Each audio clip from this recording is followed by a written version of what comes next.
one guy looked at me, he's like, literally whatever you sell me or want like me to have, I will take, because it's almost like you put a spell on us. So then I was like, well, guess then I'm a wizard, you know? So then I was like, Thewizardliz, you know? That's how my name is created. Okay, hear me out. I don't care if you don't believe in magic, but Thewizardliz really is a wizard, a YouTube wizard. I mean, look at her numbers. To give you some context, the average YouTuber needs 164 videos to reach a modest 1,000 subs. Liz posted her first video 9 months ago, and only 14 videos later, she's sitting at 770,000 subs. Probably more by the time this video is out. And this is with close to zero editing and a below average production value. Like, can we collectively cry? This isn't explosive growth, this is like magic, except it isn't. Liz is following a genius strategy that very few people will be able to replicate, but we can still learn 1 or 2 things from her. So if you're up for a challenge and you want to start a YouTube channel in 2022, stick around because this is going to be a YouTube masterclass. Okay, let's go back to 2021. Why? Because this is where our story starts. And just a heads up, it doesn't start on YouTube, it starts on TikTok. This is where we first came across Liz Jabrailova, or as we know her today, Thewizardliz. And she didn't have a YouTube channel back then. Liz posted her first TikTok in May 2021, and her content on that platform was, well, not what you would expect if you've only known her on YouTube, but she still did okay. Then in September 2021, one of her videos went viral and things got really exciting for her. This is the video that went viral. Essentially, Liz was modeling at the time and a photographer told her to not eat for 2 weeks to be skinnier and look better for an upcoming photo shoot. Now, Liz has had an eating disorder, and so she found this comment very triggering and basically told the photographer off for saying that. And quite conveniently, a friend of Liz who was at the shoot with her filmed the whole thing. Have a look at the video. It's all over the internet, but for some reason Liz has deleted it on TikTok. Now, I don't know what you think of this video, but it definitely started a conversation on social media and everyone had an opinion. Some people thought Liz's reaction was justified, others thought it was a bit too much, and many others thought the whole thing had been staged, mainly because the argument didn't feel messy enough. The photographer was speaking French and Liz was replying in English, her friend had been filming the whole time, and so on. Anywho, stage or not stage, Liz got a lot of free publicity from this TikTok, and not only on social media, because this video was also picked up by a number of online blogs and more traditional media like the Daily Mail. Now, when all of this happened, Liz didn't have a YouTube channel, so I don't think this video going viral made a huge difference outside of TikTok, but it'd be interesting to see how many of her initial views on YouTube came from that platform. I suspect not loads, because the content she was posting on TikTok was different, and audiences don't tend to convert very well across social media. Like, I don't know, take myself as an example. I have 180,000 subs on YouTube on my Spanish channel, and I have like, I don't know, 100 followers on TikTok. So yeah, most of the time it's not that helpful having an audience somewhere else, but I thought I would mention it anyway because in some cases it does help, and it could have been a small advantage for Liz in the early days. Now back to YouTube. Liz posted her first YouTube video, Be Better or Stay Bitter, on December 6th of 2021. At that point, before posting the video, she had around 600 subs.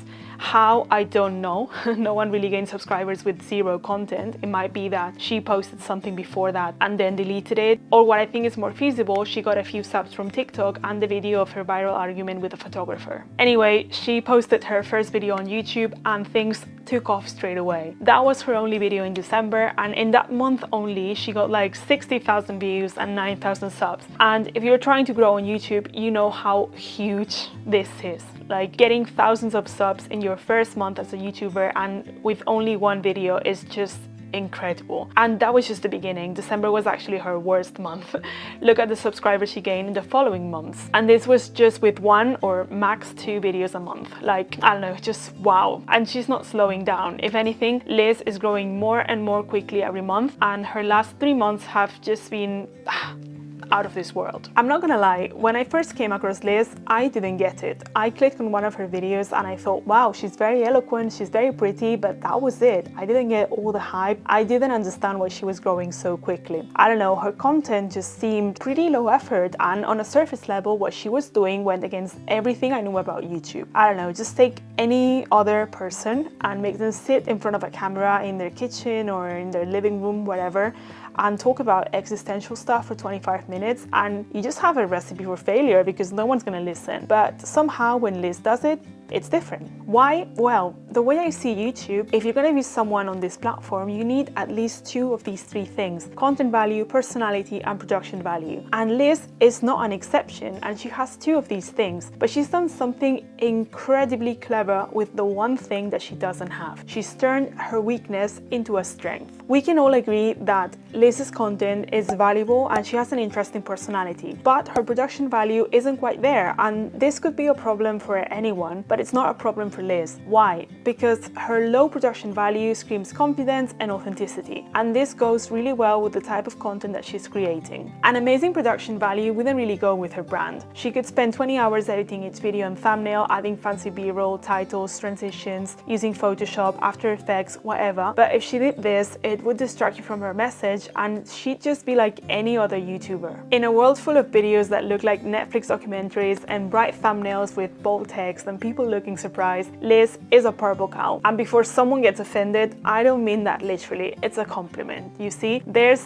a new wave of people who want social media to be the way it used to be, real people posting imperfect stuff, and Liz is part of that. She wants you to focus on her message and for you to see her as Liz, the big sister that you never had, or Liz, the good friend who wants the best for you, not Liz, the YouTuber. So no, she doesn't really tick the production value box of YouTube success, but that's intentional and it's one of her unique selling points. Now let's look at the content in itself and how she delivers it, because I'm going to give you a few more ideas you can apply to your own videos to be more successful. The first thing I've noticed about Liz is that she always starts and finishes really strong. Her titles are provocative and she will start her videos with either a hook that's almost aggressive or a relatable story. I do not want to hear your criticism.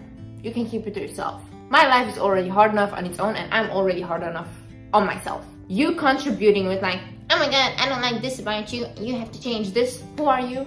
Excuse me? She wants you to feel something. She'll remind you of that time when you got ghosted and it really hurt. She will speak to the people pleaser in you. She will connect with the part of you that knows you need to change. She will make you feel almost embarrassed or angry for being the way you are and doing the things you do when you know you deserve better. And this can be super motivating, and it's one of the reasons why she's so successful. You see, with personal development and self-help, it's not so much the content, i.e. what you say, that gets you noticed, it's how you say it, because everyone says more or less the same things and most of us already know them. Like, we'll know that we shouldn't smoke and that veggies are good for you and that you need to take care of yourself, blah blah blah, cool. But we still need to hear these things from time to time, and we will only really listen if the other person connects with us on a deep level. This is exactly what Liz has achieved. She won't tell you what you want to hear, she'll tell you what you need to hear even if it's not politically correct. And it's a combination of tough love delivered with authenticity, confidence and an aggressive tone what will make you listen. And of course there's the storytelling as well. Liz will use her personal experience suffering from depression, abuse and an eating disorder, or share stories from friends or followers to get her points across. This makes you relate to her, especially if you're also struggling with your mental health, and is a great way to keep your viewers engaged and therefore increase your watch time. But that's not all.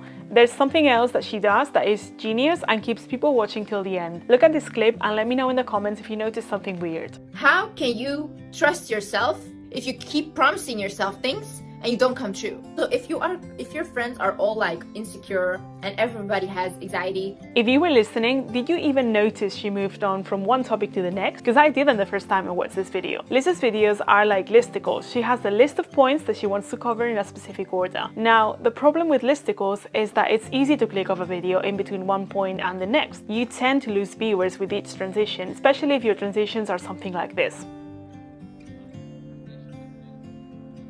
But Liz is very clever and she doesn't give you the opportunity to leave. Before you realize she's done with a point, she's already talking about the next one and you're hooked again. This is something that you can do with your videos too. Just make your transitions shorter or non-existent and you will increase your watch time. And finally, make sure you finish strong like Liz does. Look at this ending. I think that you're amazing, and I think you should acknowledge that you're amazing, and I think you should walk, talk and act like you're blessed, like you're amazing, like you deserve to be there because you do. Her whole video up to here has been aggressive, to the point, harsh. She has motivated you to take action and improve your life once and for all. And gosh, you are almost angry that you've been like this for a long time when you deserved so much better. But the ending is different. Now she will tone things down, tell you she loves you and make you feel good about yourself for watching this video and therefore taking the first step towards your new, improved life. People forget what you said, but they won't forget how you made them feel. video. Liz has had you on an emotional roller coaster from sad to angry to pumped to feeling good for the last 20 minutes of your life, and now you want another go, so you'll click on her next video. And that is how you blow up on YouTube with basic psychology. No tricks, no tags, no keywords, no fancy edits or thumbnails, just by making videos for humans and not the algorithm. So be different, be authentic, be confident, don't be scared of showing your true personality, work on your hooks, make your viewers feel strong emotions, even if they're negative, tell them stories, don't even give them the opportunity to click off the video, and finish off on a positive note. If you find a way to include one or more of these things in your videos, trust me, the views and the subs will follow. It's only a matter of time.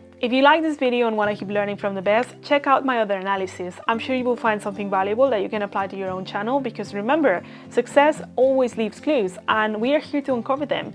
Thanks for watching. I'll see you very soon.